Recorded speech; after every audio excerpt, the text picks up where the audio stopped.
छोटा सा रात्रि क्लास है।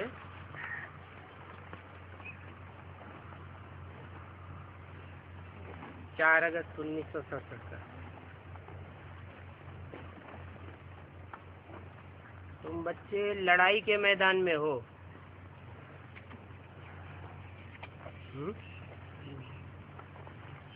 काहे से लड़ाई है? माया रावण से लड़ाई है।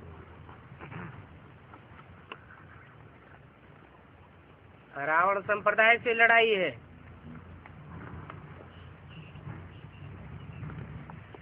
राम संप्रदाय की रावण संप्रदाय से लड़ाई है।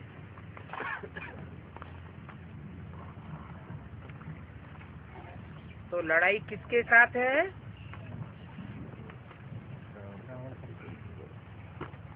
माया से, मायावी प्रवृत्तियों से और माया के होल सोल पूरे परिवार से। माया रावण कहा जाता है ना। रावण को कितने सिर होते हैं? 10 शीश होते हैं।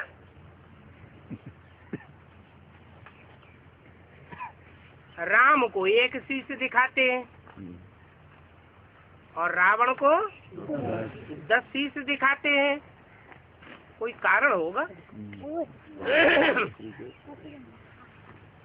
क्या कारण है कि राम को 1 शीश और रावण को 10 शीश दिखाते हैं?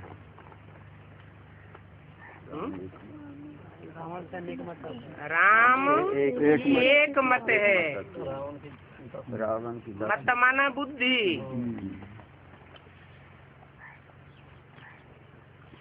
शीश में से ही बुद्धि होती है और रावण के 10 शीश अर्थात 10 प्रकार की बुद्धि। एक बात कहेगा, दूसरी बात कहेगा, तीसरी बात कहेगा। 10 और 20 प्रकार की बातें आती रहेंगी।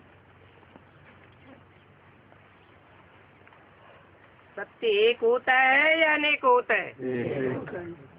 सत्य तो एक ही होता है। अंग्रेज लोग भी कहते हैं God is the truth.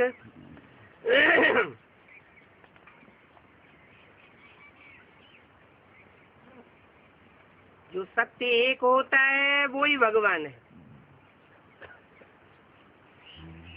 Sikh लोग कहते हैं है सी भी सत्य, हो सी भी सत्य। मना जैसे गीता में बोला है सत्य का कभी विनाश नहीं होता। आज भी सत्य है, भविष्य में भी सत्य रहेगा और पास्ट में भी सत्य ही था। फिर झूठ खंड कहाँ से आ गया? ये झूठ की कलह कलेश युगी दुनिया कहाँ से आ गई?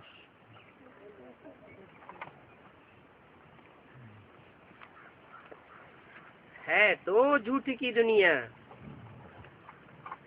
पहले नहीं थी। पहले सत्ययुग में सत्य ही था। दुनिया की हर चीज सतो प्रधान, सतो सामान्य, रजो और तमो होती है। तामसी हो जाती है तो दुखदाई हो जाती है और सात्विक सतो प्रधान होती है तो सुखदाई होती है। चाहे मनुष्य हो, चाहे दुकान हो, चाहे मकान हो, पहले सतो प्रधान सुखदाई और बाद में तमो प्रधान दुखदाई। ये दुनिया भी सत्ययुग में सत्य थी 100%, और जब ये दुनिया तमो प्रधान बनती है तो 100% दुखदाई होती है। परंतु 100% दुखदाई दुनिया में सत्य नष्ट नहीं होता, प्रायः लोप होता है। जैसे हिंदू धर्म के लिए कहते हैं प्रायः लोप होता है, और धर्मों के लिए कहते हैं प्रायः लोप नहीं है। क्रिश्चियंस दुनिया की कितनी बड़ी आबादी में फैले हुए, तो प्रायः लोप कहेंगे। मुसलमान दुनिया के सारे ही खंडों में छा गए थे, तो प्रायः लोप थोड़े ही कहेंगे। देवी देवता सनातन धर्म के लिए कहा जाता है प्रायः लोप। देवतुल्य आत्माएं देखने को नहीं मिलती है, जिनका काम ही होता है नाम के आधार पर देना, दूसरों को सुख देते हैं, दुख नहीं देते।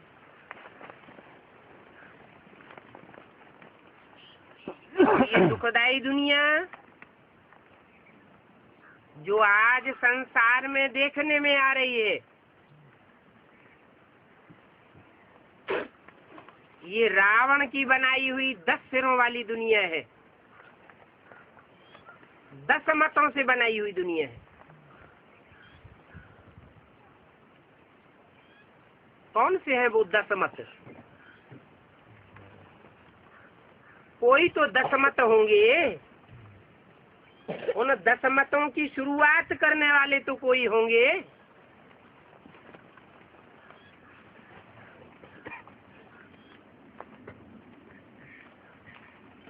हिंदू धर्म में कहते हैं, शास्त्रों में लिखा है कि भगवान के 10 अवतार हुए, 10 अवतार प्रसिद्ध हैं। उनमें 2 अवतार मनुष्यों के दिखाए हैं, मनुष्य के वेश में, राम का अवतार और कृष्ण का अवतार, और बाकी सब अवतार जानवरों के दिखाई दिए। कच्छ अवतार, मत्स्य अवतार, घोड़े का अवतार, नरसिंह अवतार वगैरह वगैरह।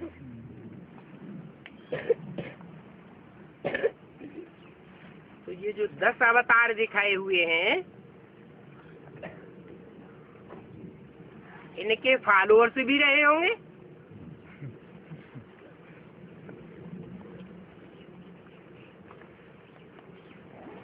हिंदुओं में तो मान्यता है कि मनुष्य 84 लाख योनियों में भ्रमण करता है।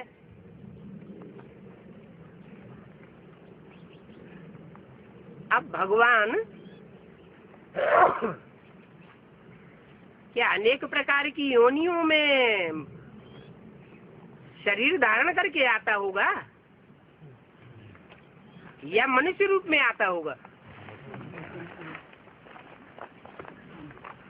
मनुष्य में मन होता है, बुद्धि होती है,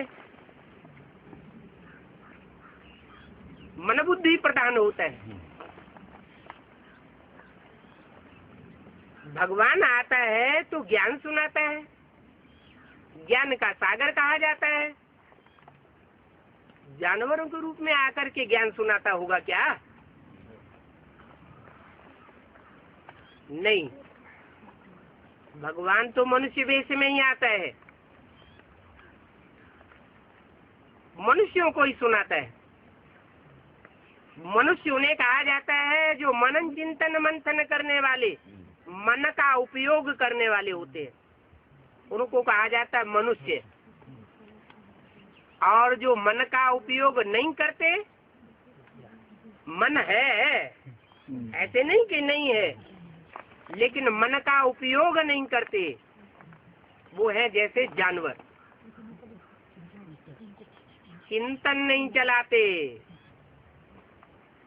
कि हम जो कर्म करते जाते हैं उसका अंजाम क्या होगा।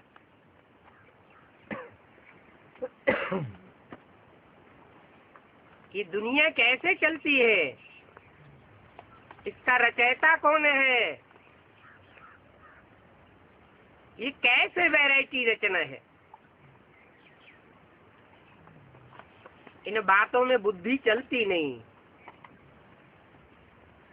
फिर काहे में बुद्धि चलती है?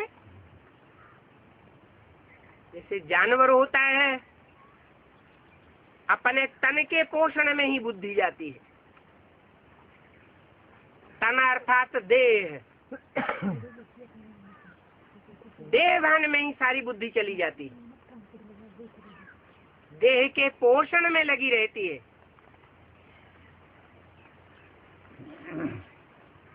आत्मा के चिंतन में बुद्धि नहीं रहती।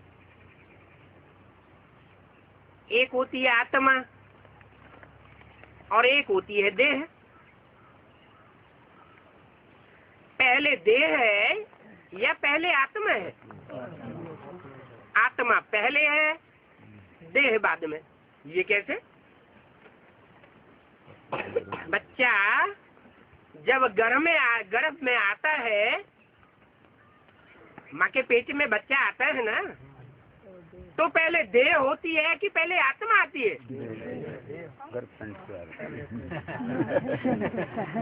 पहले तो देह होती है, गर्भपिंड निर्जीव तैयार होता है, बाद में उसमें आत्मा आती है। तो ये बात तो झूठी हो गई। आत्मा है जो अपने संकल्पों से अपना रचना कर रहा है। हाँ, जो भी मनुष्य शरीर छोड़ता है, शरीर छोड़ने से 4 महीने पहले ही उसका गर्भ माँ के पेट में तैयार होता है। माना आत्मा के संकल्पों, विकल्पों, वाइब्रेशन के आधार पर वो गर्भपिंड दूसरी माँ के पेट में तैयार होता है। अगर काना पैदा होगा, अंधा पैदा होना होगा,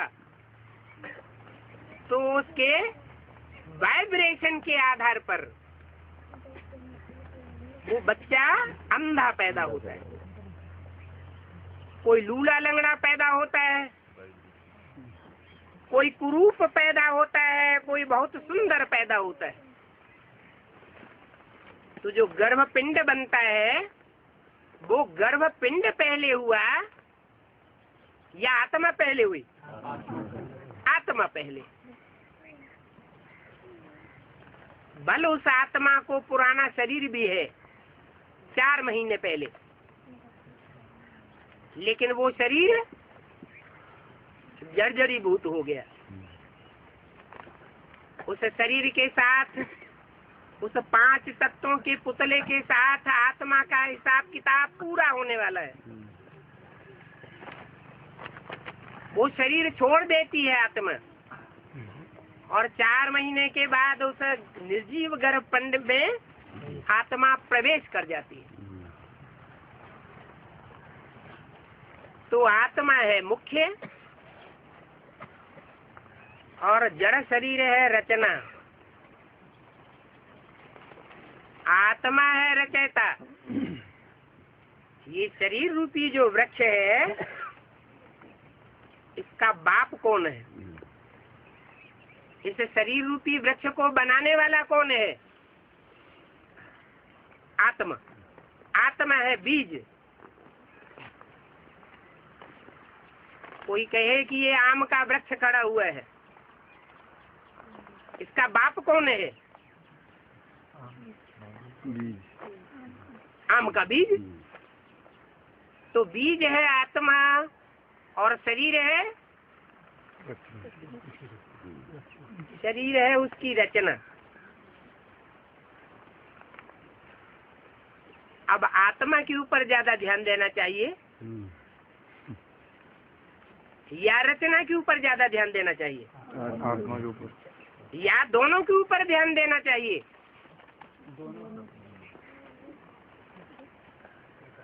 आज की दुनिया किसके ऊपर ज्यादा ध्यान देती है? रचना के ऊपर। कोई से पूछो आप कौन हैं, तो कहेंगे हम मास्टर हैं, डॉक्टर हैं, इंजीनियर हैं, वकील हैं, जज हैं, मिनिस्टर हैं। उनसे पूछे आप जब पैदा हुए थे तब ये थे? तो ये जो बोला वो देवभान में आके बोला हाँ जी, या अपन को आत्मा समझ करके बोला? देहभान में आकर के बोला। समझते हम देह हैं। ये प्रियरिटी आज की दुनिया देह को देती है। भगवान बाप जब आते हैं इस सृष्टि को सुधारने के लिए, कलयुग को सतयुग बनाने के लिए आते हैं, झूठ खंड की दुनिया को सच खंड की दुनिया बनाने के लिए आते हैं, तो बताते हैं तुम देह नहीं हो। देह तो 5 तत्वों का पुतला है। 5 तत्व जड़ हैं, पृथ्वी, जल, वायु, अग्नि, आकाश। और इन 5 तत्वों से बने पुतले को चलाने वाली आत्मा चैतन्य है। और वो चैतन्य आत्मा जो है वो ज्योति बिंदु है, स्टार मिसल है, वो आसमान के स्टार्स हैं, वो जड़ हैं, और तुम इस धरती के चैतन्य सितारे हो। तुम जो चैतन्य सितारे हो, तुम में से कोई तो सूर्य के रूप में पार्ट बजाने वाला है, कोई चंद्रमा के रूप में पार्ट बजाने वाला है, कोई बुध के रूप में पार्ट बजाने वाला है, कोई सोम के रूप में, कोई मंगल के रूप में, कोई सप्तऋषियों के रूप में पार्ट बजाने वाली आत्मा है।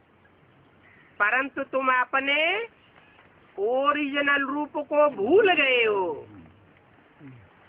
मैं आकर के तुमको स्मृति दिलाता हूँ कि तुम किस तरह पार्टधारी आत्मा हो और तुम्हारा क्या पार्ट है।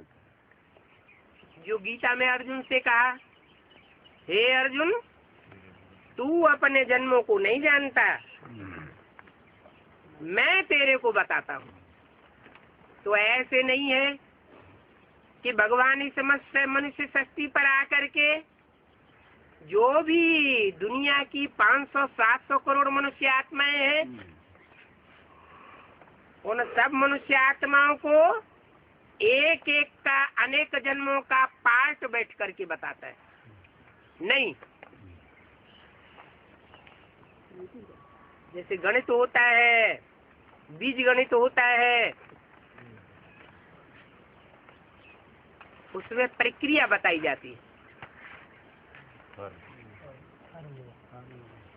उस प्रक्रिया के आधार पर चलेंगे तो रिजल्ट निकल आवेगा। ऐसे ही भगवान इस सृष्टि पर आकर के जो मुख्य मुख्य पार्टधारी हैं, जिनका संसार में बड़ी शोहरत है मनुष्य सृष्टि में, उनके मुख्य पार्टधारियों के पार्ट बता देता है।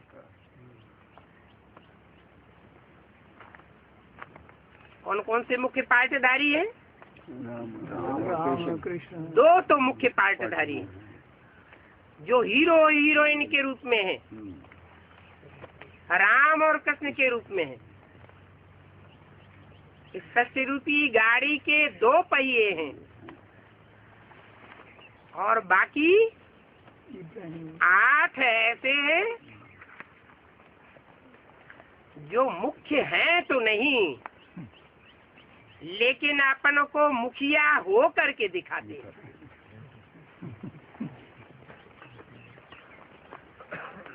है तो पार्टधारी। ऐसे नहीं कि पार्टधारी नहीं है, लेकिन जो भी पार्ट बजाते हैं वो उनका नंबरवार पार्ट है।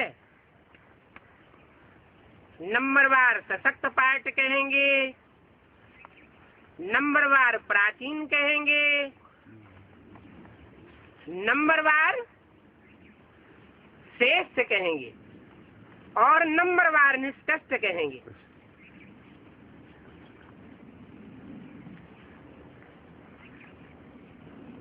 कहते हैं राम और कृष्ण तो सतयुग त्रेता में हुए। सतयुग में दिखाते हैं नारायण का राज्य था। कीर्तन गाते हैं तो कहते हैं हे कृष्ण नारायण वासुदेव, माने कृष्ण और नारायण की आत्मा तो एक ही हो गई। त्रेता में राम राज्य दिखाते हैं और द्वापर तो है ही द्वैत फैलाने वाला युग। दो दो मतें हो जाती हैं। जब से इस दुनिया में दो दो मतें होती हैं तब से ये द्वापुर आता है। कैसा पुर? द्वापुर। हर बात में द्वैत भाव। भगवान आकर के अद्वैत दुनिया स्थापन करते हैं। एक ऐसी दुनिया बनाते हैं जहाँ सारी वसुधा ही कुटुंब बन जाती है।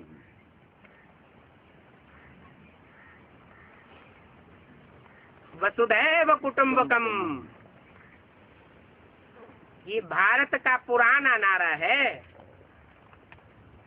आज तो परिवार परिवार सब बट गए।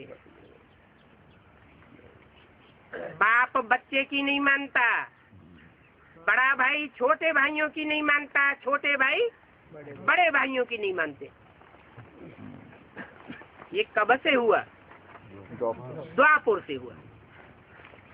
द्वापुर से जो द्वैत फैलाने वाले आए उनकी हिस्ट्री दुनिया के सामने मौजूद है। और जिसने अद्वैत दुनिया बनाई उसकी हिस्ट्री किसी के पास नहीं। बल शास्त्र बनाए हुए हैं, वो शास्त्र मनुष्यों के बनाए हुए हैं या भगवान ने बैठ बनाए? मनुष्यों ने बनाई है। मनुष्य विकारी बुद्धि होता है, देवताएं निर्विकारी बुद्धि होते हैं। इसलिए देवताओं की पूजा की जाती है, अर्चना की जाती है, फूल अर्पण किए जाते हैं, मंदिर बनाकर उनके प्रति श्रद्धा विश्वास अर्पण किया जाता है। मनुष्य ही श्रेष्ठ काम करता है तो मनुष्य बनता है, और मनुष्य भ्रष्ट काम करता है तो राक्षस बन जाता है। मनुष्य में भगवान आते हैं तो उसे भगवान भगवती तुल्य बनाए देते हैं, क्योंकि भगवान स्वयं तो निराकार है। जैसे आत्माएं निराकार हैं वैसे परमात्मा भी निराकार है। निराकार का मतलब आत्मा जैसे इन आँखों से देखी नहीं जाती। कोई जरूरी नहीं दुनिया की हर चीज इन आँखों से देखी जाती हो। अगर आँखों से देखी जाती है तो हम मानेंगे और नहीं देखी जाती है तो नहीं मानेंगे। ऐसी कोई बात नहीं होती। मलेरिया बुखार चढ़ता है, डॉक्टर एक टीपा बूंद निकालता है खून का और यंत्र से देखता है तो एक बूंद में सैकड़ों कीटाणु दिखाई पड़ते हैं। तो क्या मलेरिया के कीटाणु नहीं होते? होते हैं, तब तो दिखाई देते हैं। ऐसे ही आत्मा इतना सूक्ष्म, अति सूक्ष्म कहें तत्व है, चैतन्य तत्व, जो इन आँखों से नहीं दिखाई पड़ सकता। डॉक्टरों के स्थूल यंत्रों से देखा नहीं जा सकता। लेकिन मनुष्य जब शरीर छोड़ देता है तो उसकी आंखें देखने से पता चलता है कि इसके अंदर जो पावर थी जो रोशनी थी वो आंखों की कहाँ चली गई? आंखें बटन जैसी क्यों हो गई? निस्तेज क्यों हो गई? वो तेज कहाँ चला गया? वो रोशनी कहाँ चली गई? पता लगता है ना। नाक, आंख, कान, 10 इंद्रियां मौजूद है, सारा शरीर मौजूद है, फिर काम क्यों नहीं करता? क्योंकि जो आत्मा रूपी पावर थी वो चली गई।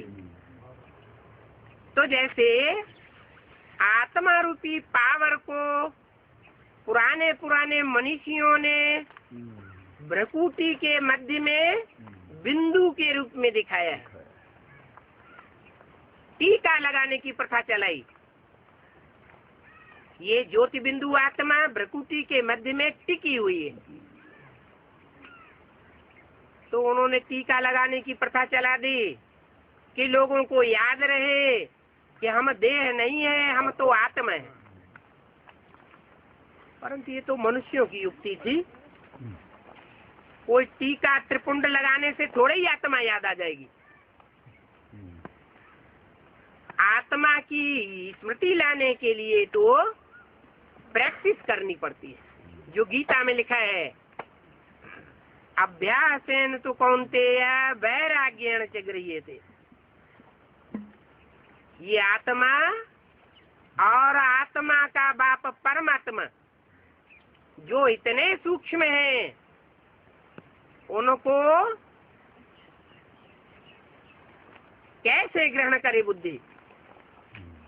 अभ्यास करके आत्मा की स्मृति करे बार बार, और परमात्मा बाप के प्रैक्टिकल स्वरूप की बार बार स्मृति करे।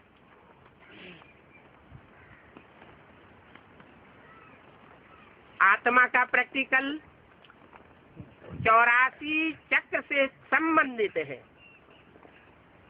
मनुष्य जो 84 का चक्र लगाता है, 84 जन्मों में आता है, 4 युगों में। वो 84 जन्मों में आत्मा जो जो पार्ट बजाती है, उससे आत्मा के अनेक जन्मों का पार्ट क्लियर हो जाता है। आत्मा भी ज्योति बिंदु, बिंदु बिंदु आत्माओं का बाप परमात्मा भी ज्योति बिंदु। वो ज्योति बिंदु परमात्मा बाप इन आंखों से देखने में नहीं आवेगा।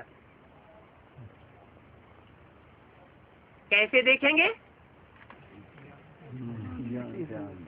जे ही जानो ते ही देव जनाई। भगवान का ज्ञान भगवान के सिवाय कोई दे ही नहीं सकता। अरे देवताओं की दुनिया का ज्ञान किसी के पास नहीं है, तो भगवान का ज्ञान कैसे होगा? भगवान जब स्वयं इस सृष्टि पर आता है तो आकर के ज्ञान देता है, आत्माओं का ज्ञान देता है, आत्माओं के बाप परमात्मा स्वयं का ज्ञान देता है, सारी सृष्टि के आदि मध्य अंत का ज्ञान देता है। लेते कौन है?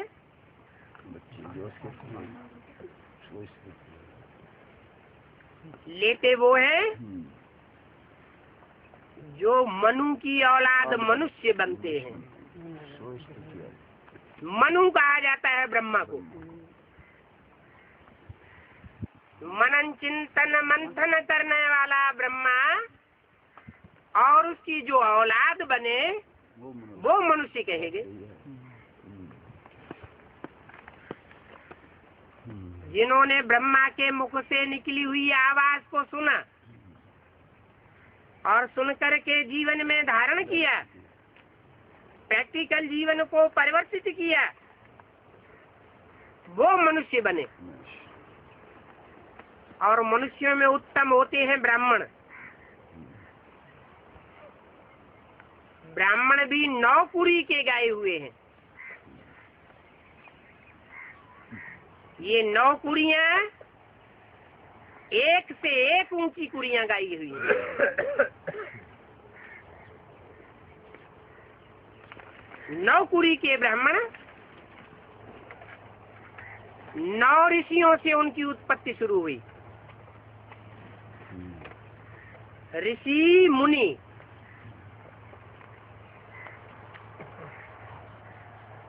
जिन्होंने भगवान के आने पर पवित्रता को धारण किया। अपवित्र देह के संग का त्याग किया। अपवित्र संकल्पों का त्याग किया। अपवित्र वाइब्रेशन का त्याग किया। अपवित्र कर्म का त्याग किया। अपवित्र वाचा का त्याग किया।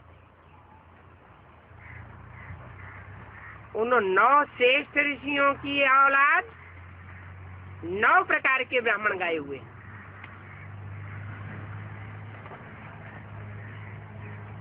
उन 9 ब्राह्मणों में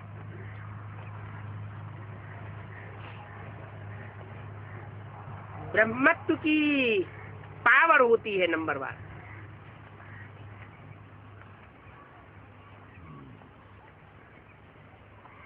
जिनसे ये 9 धर्म दुनिया के स्थापन हुए। जो भगवान से राजयोग सीख करके नंबरवार राजाई प्राप्त करते हैं, वो 9 धर्म है। सतयुग का सूर्यवंश 16 कला संपूर्ण कृष्ण को गाया हुआ है। नारायण को 16 कला संपूर्ण कहा जाता है। राम को 14 कला कहा जाता है। चंद्रवंश, और फिर द्वैतवादी धर्म शुरू होते हैं। द्वैतवादी धर्मों में हिस्ट्री मिल रही है मनुष्यों के पास। क्यों? देवताओं की हिस्ट्री क्यों नहीं मिल रही है?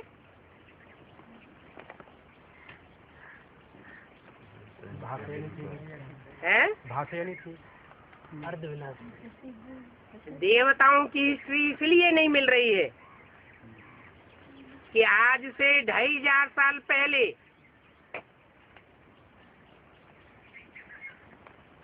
महाभारी महाभारत विनाश हुआ था, लेकिन वो अर्ध विनाश हुआ था। उस सृष्टि के आधे विनाश में जो भारत अविनाशी खंड है, उस अविनाशी खंड में भगवान की हुई स्थापना का लोप हो गया, देवताई धर्म का लोप हो गया।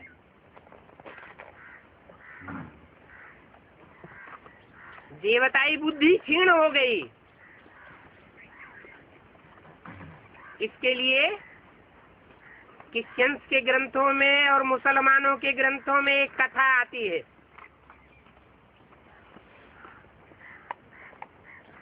आदम और हव्वा की, एडम और ईव की, कि भगवान ने उनसे कहा कि तुम जन्नत में जाओ, लेकिन एक बात का ध्यान रखना, तो जन्नत में जो बाड़ी का फल है गंदुम मत खाना। मुसलमान लोग गंदुम गेहूं को कहते हैं। गेहूं का आकार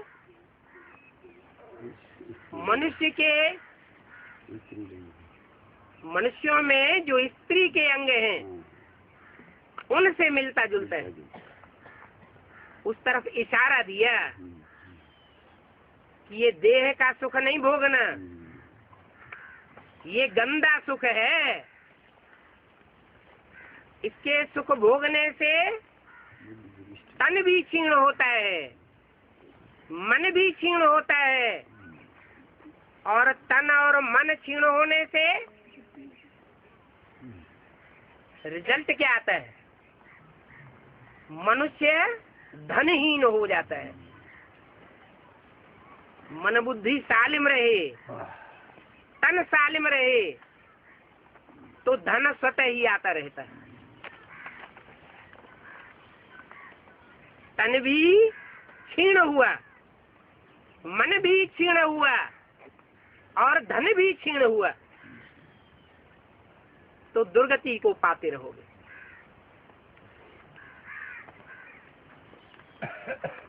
सतयुग त्रेता में रामकृष्ण की दुनिया में प्रकृति कुदरत सब प्रकार के सुख मुहैया कराती थी। मनुष्यों को कोई काम करने की दरकार नहीं होती थी। और आज की दुनिया में एक मनुष्य तो क्या पूरा परिवार कमाता है तो भी पूर्ति नहीं होती। एक होती है सात्विक प्रकृति, सतो प्रधान कुदरत, और आज की दुनिया में है कुदरत तमो प्रधान, तामसी प्रकृति। ये तामसी प्रकृति कैसे बनती है? प्रकृति माने स्वभाव संस्कार। मनुष्यों की जब तामसी प्रकृति बनती है तो संघात रूप में जो प्रकृति अथवा कुदरत है वो भी तामसी बन जाती है। मनुष्यों की बुद्धि जब सात्विक बनती है तो सतयुग में प्रकृति भी सात्विक बन जाती है और सब प्रकार के सुख मुहैया कराती है। तो ये मनुष्य की मन बुद्धि रूपी प्रकृति कैसे सात्विक बनी?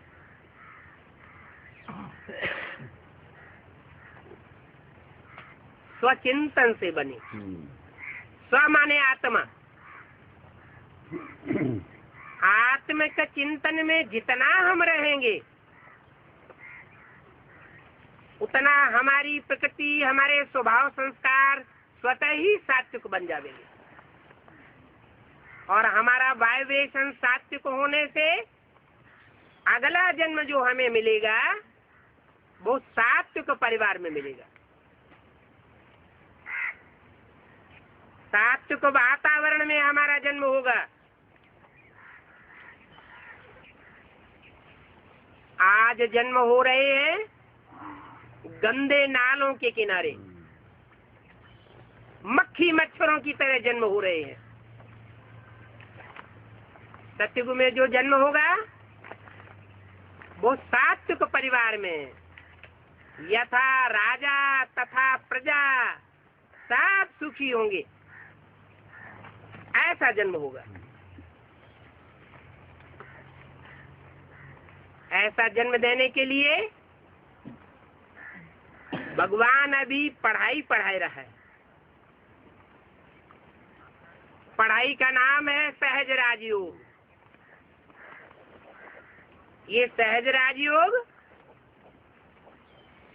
कोई मनुष्य मात्र नहीं सिखा सकता। सहज राजयोग से सारी दुनिया का परिवर्तन करता है, मनुष्य मात्र का परिवर्तन करके जाता है।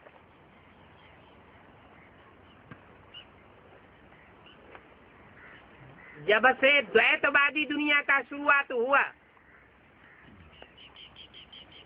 तब से दुनिया और प्रकृति, नेचर, कुदरत, ये नीचे गिरती चली आई। अभी 100-150 साल से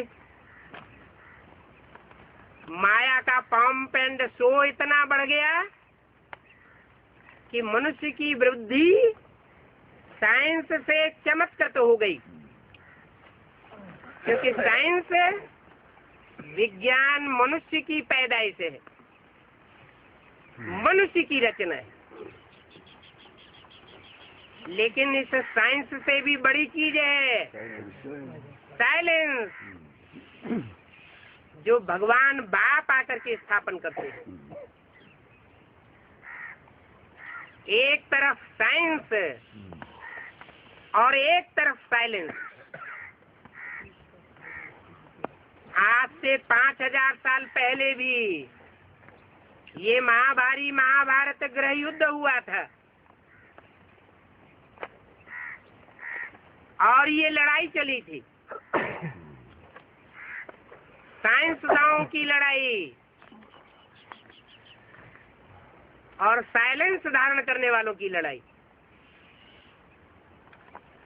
जिन्होंने भगवान की सिखाई हुई साइलेंस को धारण किया वो पांडव कहे गए,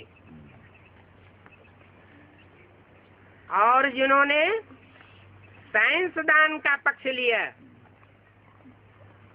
बुद्धि के चमत्कार को सत्कार दिया,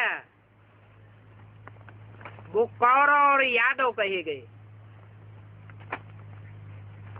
दूसरे शब्दों में राम और रावण संप्रदाय कहे गए। साइंस और शास्त्र एक मनुष्य की रचना है या अनेकों मनुष्यों की रचना है? अनेकों मनुष्यों की रचना है। ये विचार की पैदाइश है। विचार वैश्यालय में होता है या शिवालय में होता है? जहाँ विचार होता है उसे कहते हैं वैश्यालय,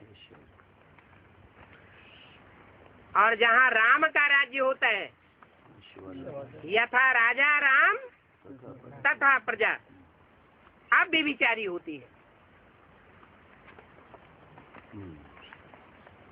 तो साइंस है अनेकों बुद्धियों की पैदाइश, शास्त्र भी है अनेकों बुद्धियों की पैदाइश। एक मनुष्य ने शास्त्र नहीं लिखे, उन शास्त्रों के आधार पर जो चल रहे हैं, उन सांसदाओं के आधार पर जो चल रहे हैं, वो सब हो गए रावण संप्रदाय। उनकी बुद्धि चमत्कृत हुई पड़ी है, प्रभावित हुई पड़ी है, भगवान से प्रभावित नहीं है, क्योंकि भगवान है एक और शैतान है अनेक।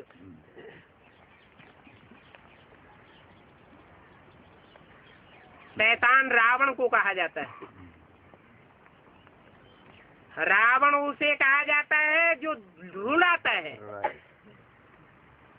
बात बात में दुख पैदा करता है।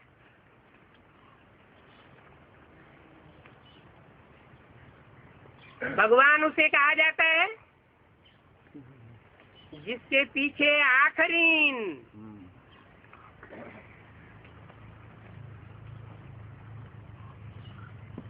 जब दुनिया का अंत भी होगा तो सब मनुष्य आत्माओं की बुद्धि उस भगवान के पीछे भागेगी, क्योंकि वो गॉड इज ट्रुथ संसार में प्रत्यक्ष हो जाएगा। एक के पीछे जब बुद्धि भागेगी तो वो स्वतः ही भगवान साबित हो जाएगा।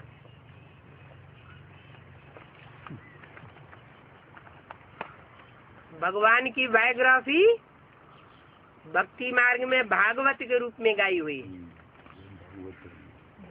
सब भागेंगे, एक के पीछे सारी दुनिया उसके पीछे भागेगी।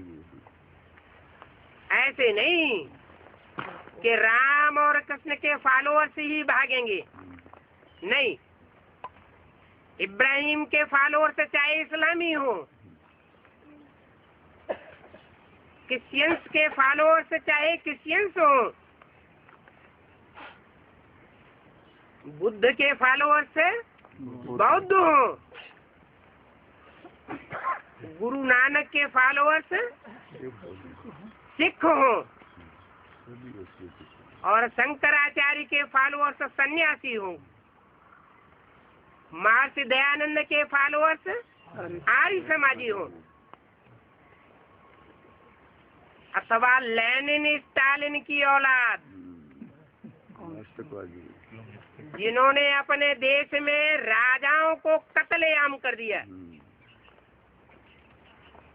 राजाई नाम से ही उनको नफरत थी। जब दुनिया का एटम बमों से विनाश होगा तो वो भी सर झुका जाएंगे। ओ गॉडफादर चिल्लावेंगे। उनको भी अंत समय में मानना पड़ेगा कि मनुष्य करता साइंस से कुछ भी नहीं है।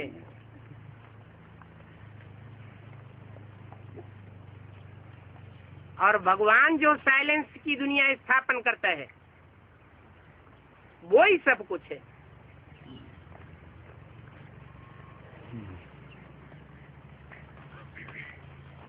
भगवान आकर इस दुनिया में सहज राजयोग के द्वारा राजाओं की दुनिया स्थापन करता है। दुनिया में हिस्ट्री में छोटे बड़े दुनिया के देश देशांतर में जो राजाएं हुए हैं उन राजाओं को राजाई की पढ़ाई किसने पढ़ाई? कब पढ़ाई? कोई ने तो पढ़ाई होगी। ये कंट्रोलिंग पावर कहाँ से आई उनमें? कोई तो टाइम रहा होगा जब उन राजाओं ने ये कंट्रोलिंग पावर धारण की।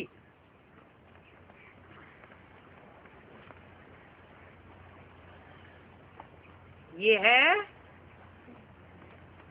कलयुग का अंत का समय और सतयुग के आदि का टाइम, जिसे कहते हैं संगम युग। जो भी 500-700 करोड़ मात्र पुरुष हैं, उन पुरुषों में उत्तम पाठधारी कौन है? वो संसार में सब प्रत्यक्ष होने वाले हैं। जिन उत्तम पाठधारियों की यादगार में हर धर्म में आज माला रूपी संगठन प्रसिद्ध है। हर धर्म के मनुष्य फॉलोअर्स माला घुमाते हैं, माला के मणके जपते हैं, स्मरण करते हैं, परंतु जानते नहीं हैं कि ये गोल गोल मणके उन आत्माओं की यादगार हैं, जिन आत्माओं को ऐसा जपने योग्य, स्मरण करने योग्य भगवान ने आकर के बनाया था।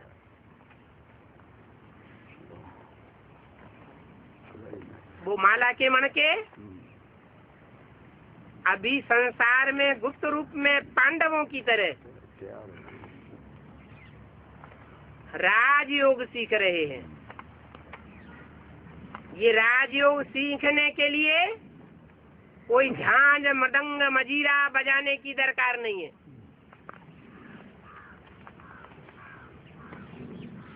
ये कोई देह का योग नहीं है कि आसन प्राणायाम लगाना पड़े।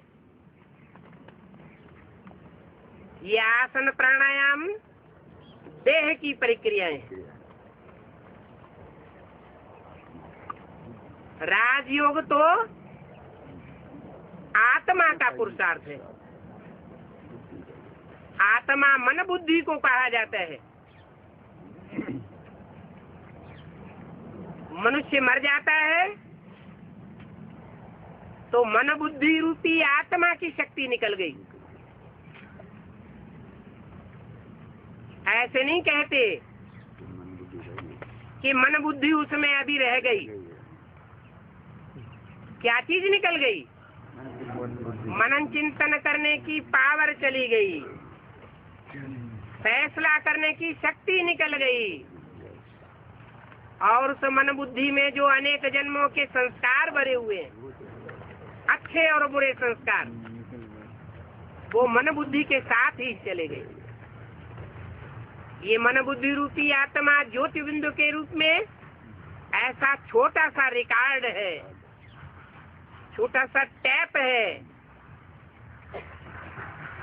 जिसमें 84 जन्मों का पार्ट भरा हुआ है। ये आत्मा कितनी जबरदस्त कुदरत है। इसकी हिस्ट्री आकर के भगवान बाप बताता है। अपनी आत्मा के 84 के चक्र को जानने के लिए और परमात्मा बाप के बायोग्राफी को जानने के लिए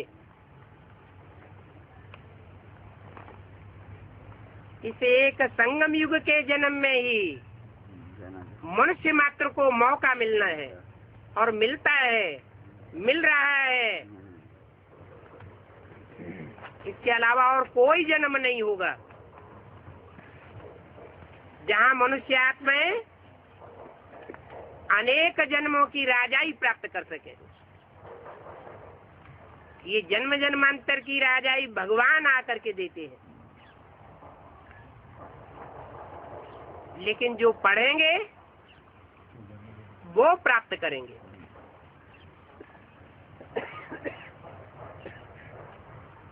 मनुष्य पढ़ाई पढ़ाते हैं तो एक जन्म के लिए डॉक्टर बनावेंगे, इंजीनियर बनावेंगे, वकील बनावेंगे, जज बनावेंगे।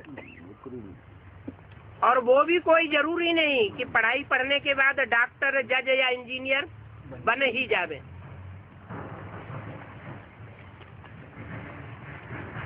और भगवान बाप तो गारंटी देते हैं कि मैं जो पढ़ाई आकर के पढ़ाता हूँ, अगर तुम रेगुलर पढ़ेंगे तो गारंटी से राज परिवार के मणके बनेंगे, राज परिवार के भांति बन जावेंगे। जो जन्म जन्मांतर का राज परिवार भगवान आकर के बनाता है। ये राज परिवार 16,108 आत्माओं का राज परिवार है।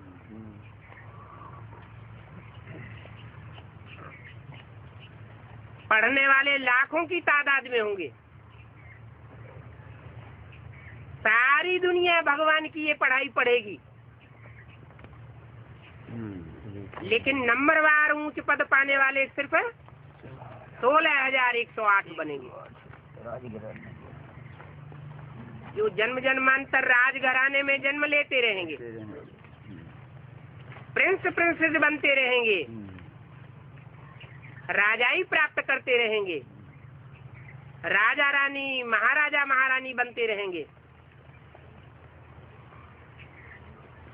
अच्छी पढ़ाई पढ़ेंगे तो अच्छा पद पावेंगे। भगवान की पढ़ाई पढ़ते पढ़ते शैतान के चक्कर में आते रहेंगे तो कोई कोई जन्म में दास दासी भी बन सकते हैं, चांडाल भी बन सकते हैं। राज परिवार के चांडाल अलग होते हैं, दास दासी अलग होते हैं, और प्रजा घराने में साहूकारों के दास दासी अलग होते हैं, उनके चांडाल भी अलग होते हैं। ये सारा हिसाब किताब जन्म जन्मांतर का अभी तैयार हो रहा है। भगवान इस सृष्टि पर बार बार नहीं आता। जैसे कुम्हार है, एक बार डंडा चकले में लगाता है और चकला चालू हो जाता है। ऐसे ही ये सृष्टि रूपी चकला है।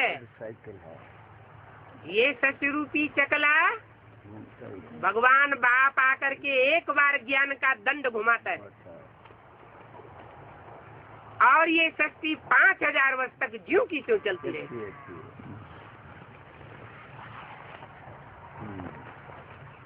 जब वो पावर धीमी होती है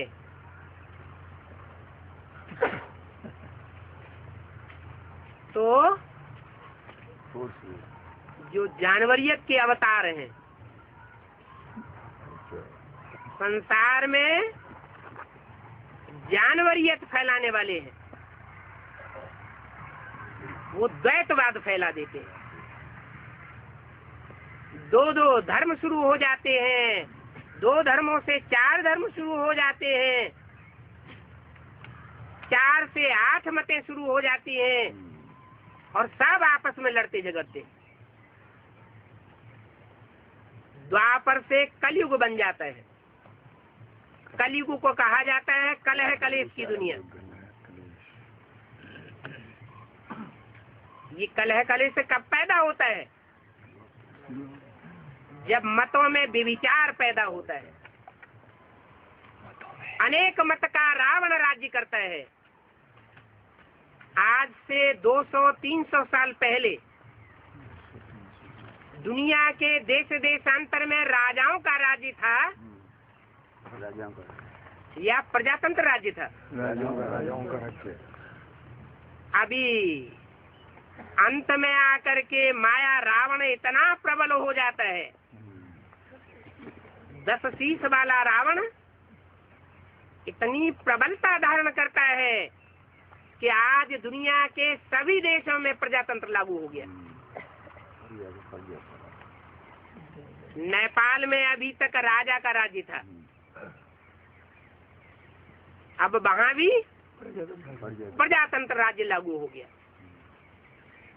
ये प्रजा के ऊपर प्रजा का राज्य, भगवान कहते हैं ये बेकायदे राज्य है।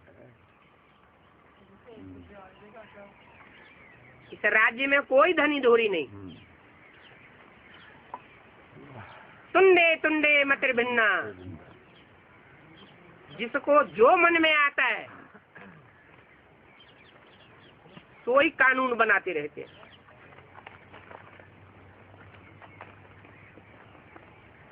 अभी भगवान बाप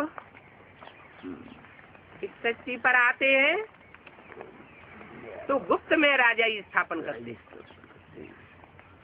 ये गुप्त पांडवों की गुप्त गवर्नमेंट है जो थोड़े ही वर्षों में संसार में प्रख्यात होने वाली है।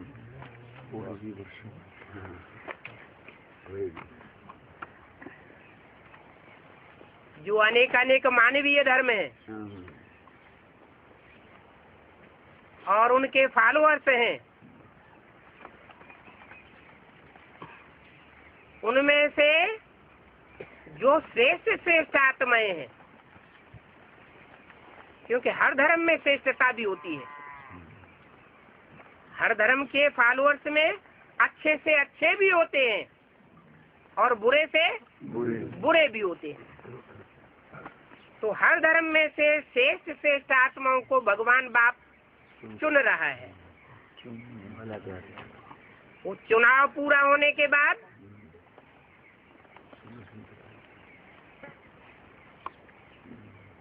कार्य पूरा हो जाएगा, माला तैयार हो जाएगी, पढ़ाई पूरी हो जाएगी और नंबर डिक्लेयर होना शुरू हो जाएंगे।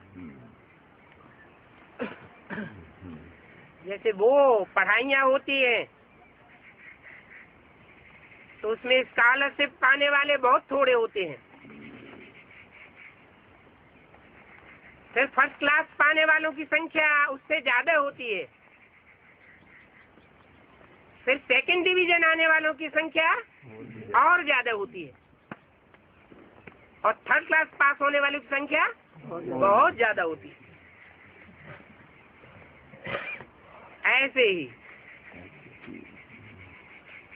ईश्वरीय जो पढ़ाई है, वो सब पढ़ाई में जो स्कॉलरशिप पाने वाले हैं वो 8 फरिश्ते हैं जो हर धर्म में गाए हुए हैं। हिंदुओं में नवग्रहों के रूप में उनका पूजन होता है। दक्षिण भारत में अष्ट देवों के रूप में उनके मंदिर बनते हैं, पूजन होता है। मुसलमानों में कुरान में भी लिखा हुआ है कि जब कयामत होती है तो खुदा के तख्त को 8 फरिश्ते उठाते हैं। वो स्कॉलरशिप पाने वालों का रिजल्ट आना भी शुरू हो गया और दुनिया के लोग रावण के भाई की तरह कुंभकर्ण की निद्रा में सोए हुए। ओम शांति।